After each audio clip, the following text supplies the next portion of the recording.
امروز میخوایم راجع به یکی از قدیمی ترین و ریشه دارترین بازی های دنیای گیم با هم دیگه صحبت کنیم. The Prince of Persia. با هم همراه باشید.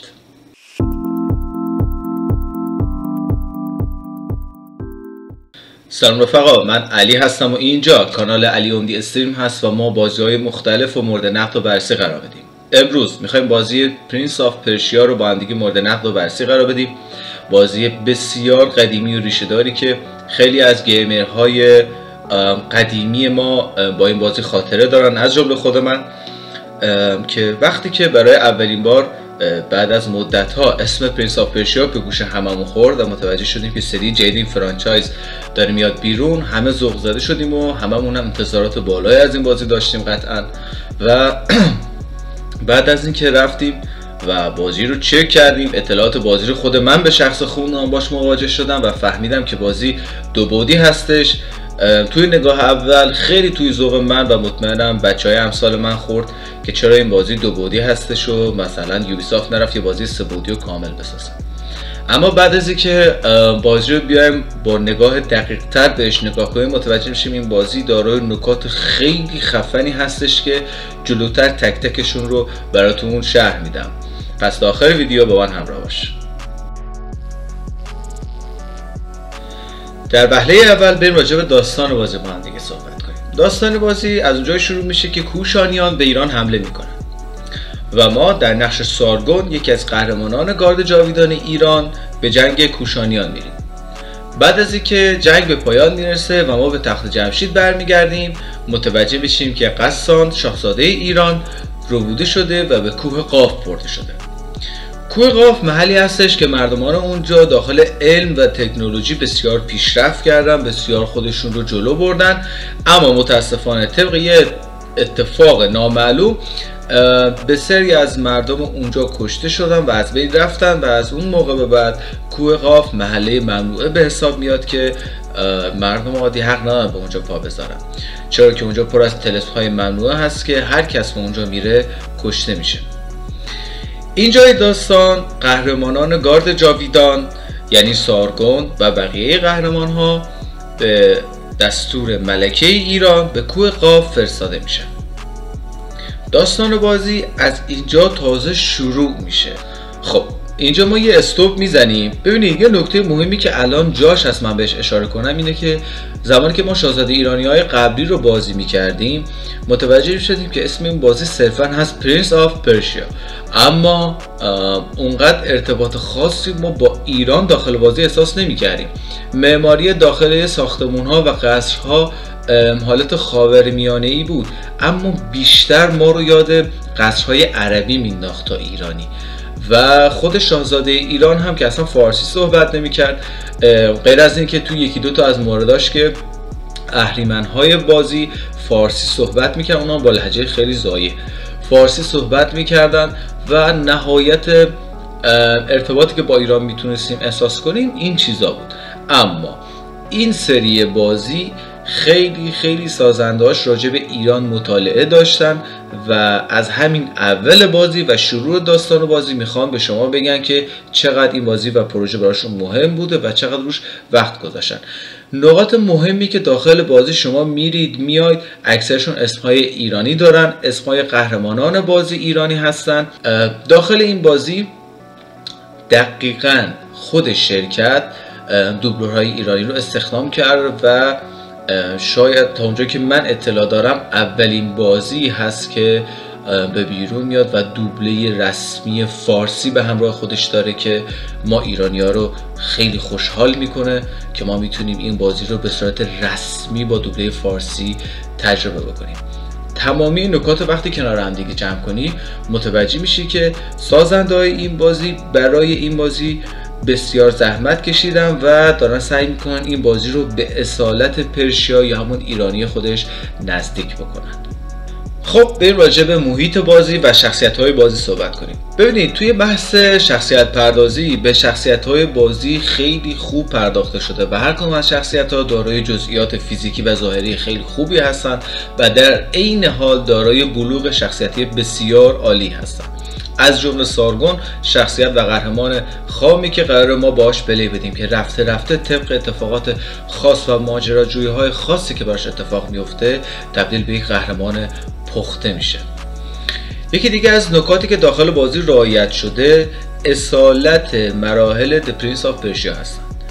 اون مناطق تله‌داری که توی بازی شما چه توی زیرزمین میرفتی چه توی مثلا کاخ‌ها حرکت میکردی، همیشه یه سری تله‌های خاص بود که شما توی بازی پرنس آف پرشیا اونا رو میدیدی که توی این نسخه از بازی هم رعایت شده.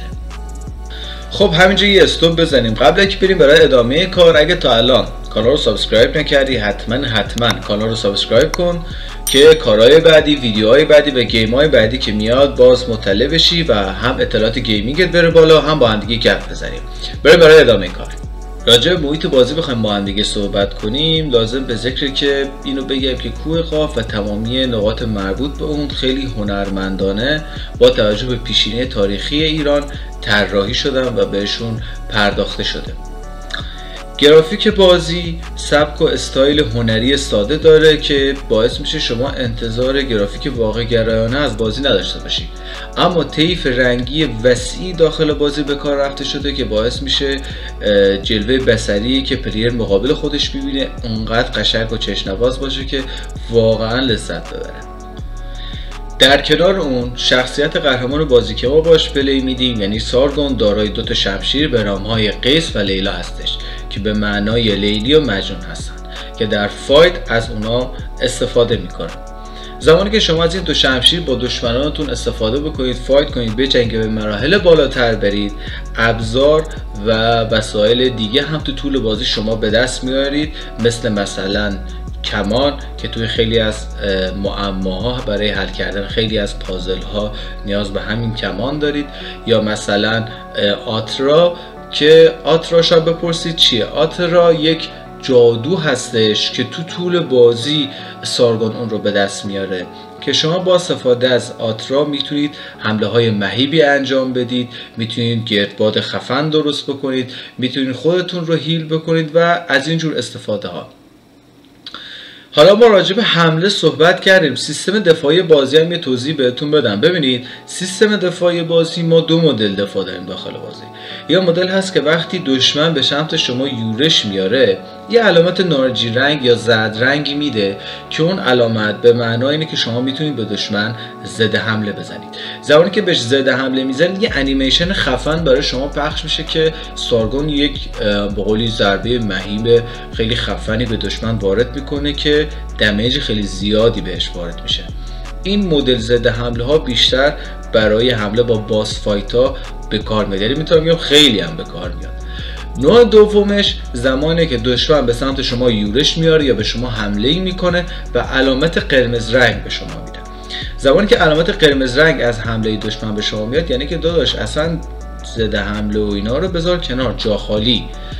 نوع دوم دفاع جا خالی دادن یا سر خوردن از زیر دشمنا هستش که شما میتونید از این مکانیزم دفاعی هم استفاده بکنید.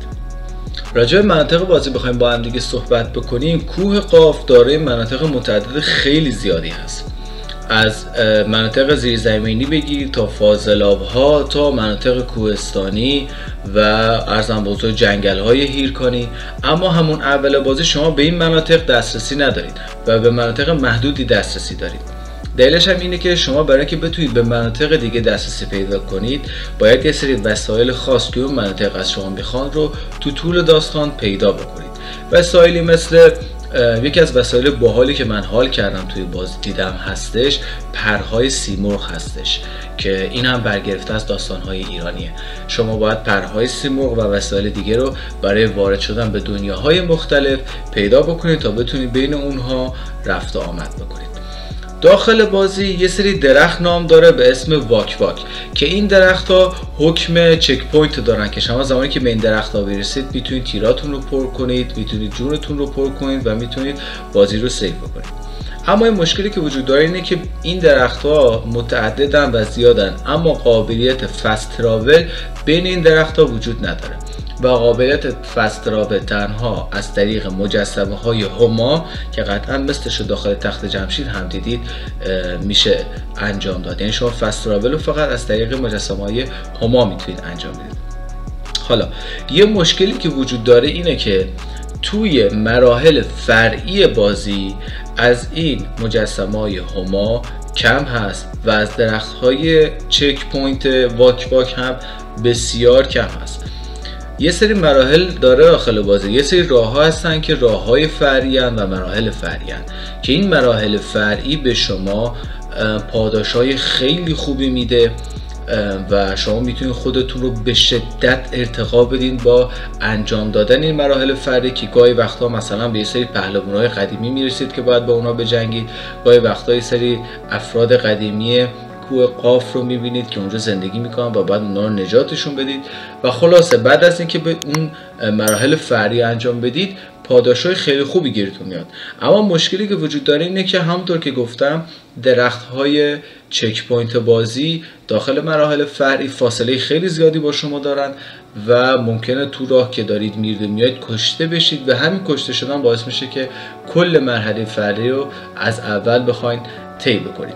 مشکل دومم همونطور که یکم عقب‌تر گفتم لازم دوستم یه بار دیگه بهش اشاره بکنم اینه که داخل بازی مجسمه‌های هما که برای فست تراول هستن از هم فاصله خیلی زیادی دارن و همین باعث میشه که شما تو طول بازی یه مسیر رو چند بار بخواید برید و بیایید. حالا که تا اینجا ویدیو با من اومدی دو تا نکته خفن است که میخوام بهت بگم حال کنید. نکته اول، زمانی که داخل کوه قاف بین مناطق مختلف شما سفر میکنید وارد هر منطقه‌ای که میشید دشمنان و باس فایت های مخصوص به اون منطقه جلوی شما سبز میشن که هر کدوم سبک فایت مخصوص به خودش رو داره. جالب اینه که خیلی از باس فایت هایی که داخل بازی هستن بر اساس اساطیر و افسانه های ایران باستان ساخته شدن.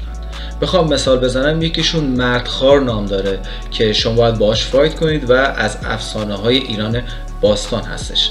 توی مناطق مختلف بازی وقتی شما موو میکنید میرید و میایید یه سری مغازه ها هستن که میتونید آیتم هایی که توی بازی به دست آوردین رو اونجا بفروشید و یه سری آیتم ها رو بخرید.